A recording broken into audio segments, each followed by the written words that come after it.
Welcome to ETH Daily, a daily briefing on the latest in Ethereum. Here's your latest for Thursday, August 21st, 2025. MetaMask introduces its MetaMask USD stablecoin. Flashbots will integrate verifiable sequencing for OP stack chains. The DOJ clarifies that merely writing code is not a crime. And DBS Bank tokenizes notes on Ethereum. All this and more starts right now. MetaMask unveiled MetaMask USD, or mUSD for short, its native USD-pegged stablecoin.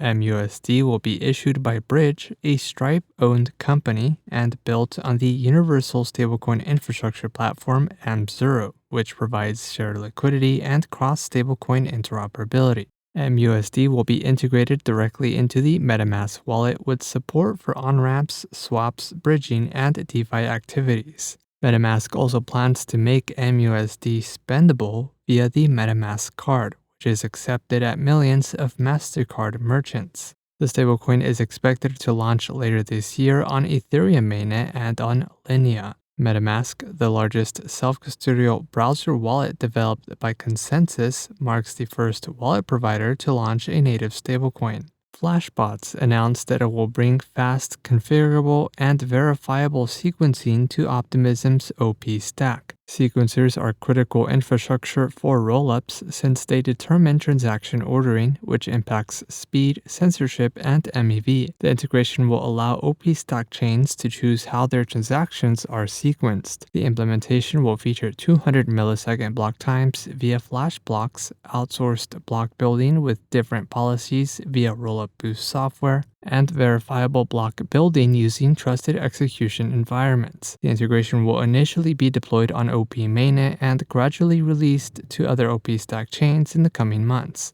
During today's American Innovation Project Summit, the Department of Justice's acting attorney general clarified that merely writing code without criminal intent is not a crime. Attorney General Matthew Galeotti emphasized that developers who contribute code or open source projects without intending to facilitate unlawful activity cannot be held criminally responsible. The statements reinforce the Blanche Memo of April 2025, which moved to end regulation by prosecution and provides long-sought clarity for open source developers.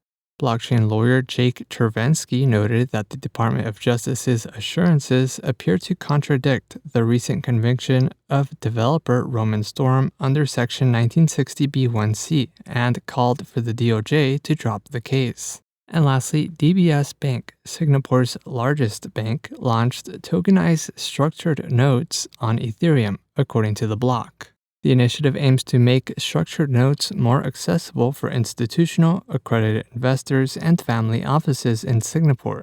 Each token represents a $1,000 share of the underlying structured note. In other news, there is an updated version of Ethereum Builder specs. Otterscan releases version 2.1 of its EVM block explorer, and Test in Production releases the results of its Mega PeerDAS DevNet. This has been a roundup of today's top news stories in Ethereum. You can support this podcast by subscribing and following us at ETH Daily. Also subscribe to our newsletter at ethdaily.io.